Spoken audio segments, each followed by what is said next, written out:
Grabe. Ito yung mga taga-suporta ng Bismillah Tinapulita, ang ating next senator, mga kababayan. Ayan.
So ayan nga po mga taga-suporta Senator Marcoleta.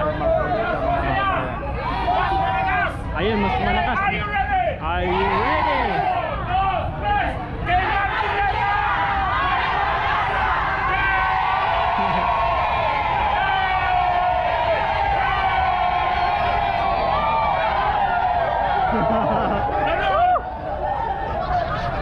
Yan ang hindi kayang gawin ng kabilang partido. Dito masaya pero solidong suporta.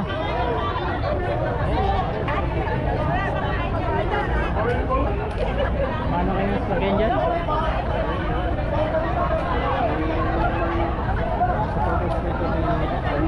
Ayan mga kababayan, grabe.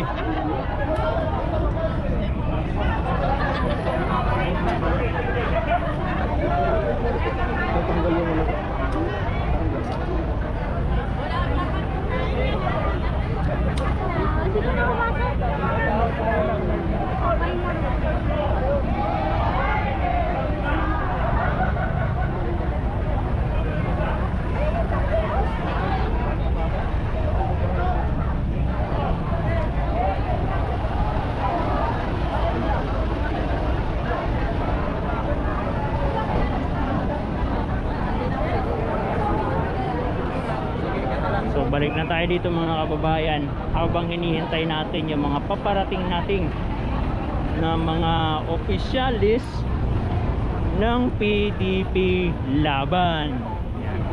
Unti-unti silang nagdadatingan, ha? Nagdadatingan kasi ang akala nila kakaunti lang tayo pero nandyan sa loob yung napakarami natin mga kababayan. Yung iba hindi talaga pinapapasok.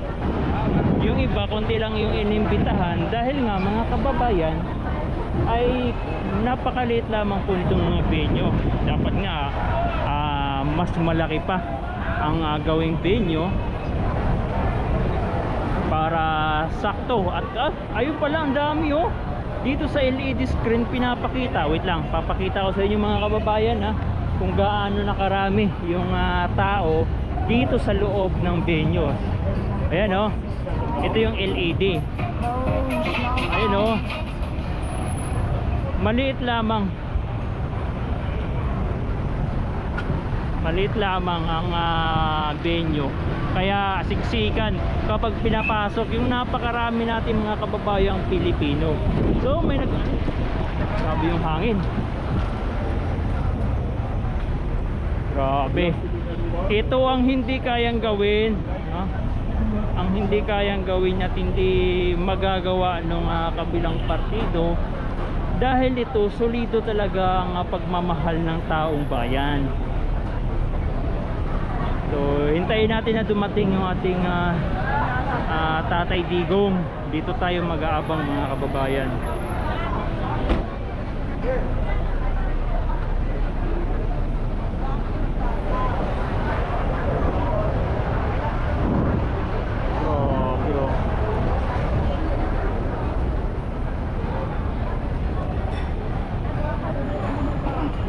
Panigurado nito ay talagang mag-iiyakan yung mga kalabang partido, kasi ito mga kababayan ay talagang solido sa pagmamahal.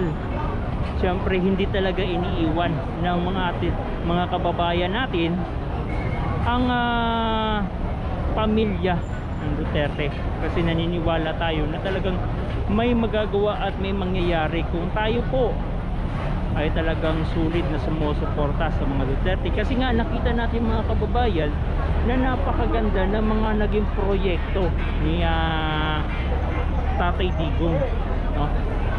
Alam niyo po mga kababayan, noong pandemya,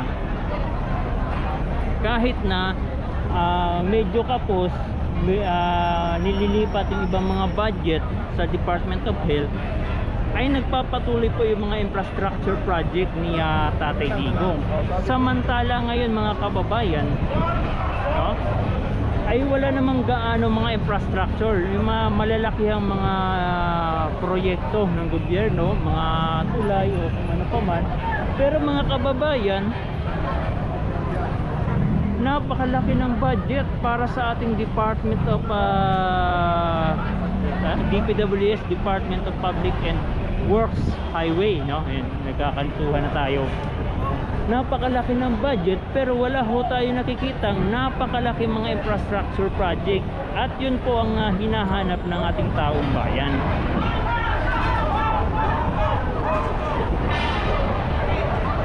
Grabe. Sino kaya ang ating makikita sa mga oras na to mga kababayan? Antabayan na natin. Wow, ang ating kasi first time ko talaga kung lumabas man dito o baka doon sa ibang lugar pumasok. Sana nga dito mga kababayan pumasok yung ating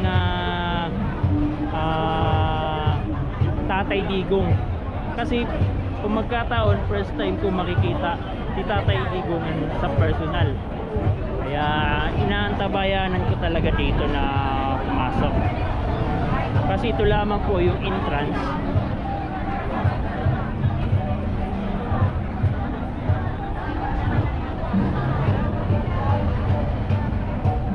Ayun, nagsisimula na sila sa loob. Dito po kasi ay talagang sobrang higpit, dahil nga po maliit na yung venue, tapos kailangan mo may ID, at yung aking kasamahan ay walang ID, kaysa namang iwanan ko rito mag-isa sa labas. Nagpaiwan na rin ako may dala akong ID, pero mas pinili ko kasi gusto ko makita ng personal Tatay Digong yung paglabas niya sa sasakyan mula dito sa may entrance. Ano nga pangalan nito, bro? Ano pangalan ng lugar? Club Filipino. Ha? Club Filipino. Club Filipino. Yun. Kalimutan ko na rin eh. Club Filipino. Dito sa may San Juan. Oo.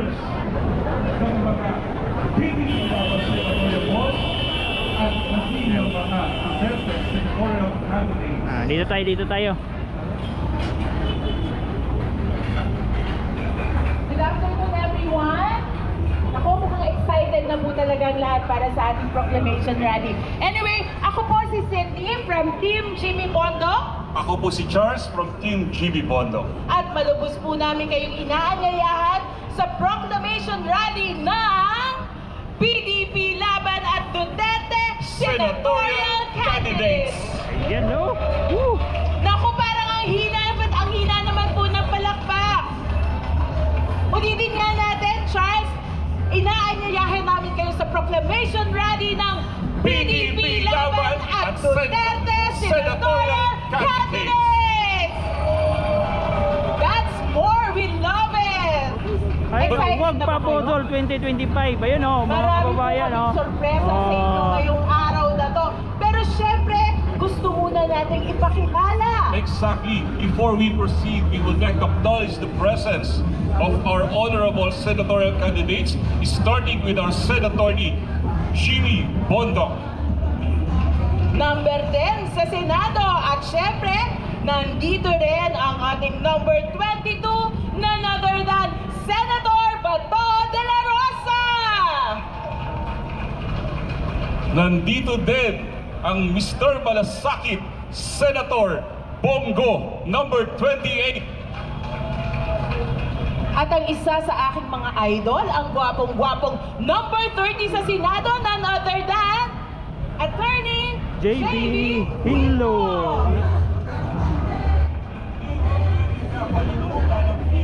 Ay, nawala yung audio nyo dito.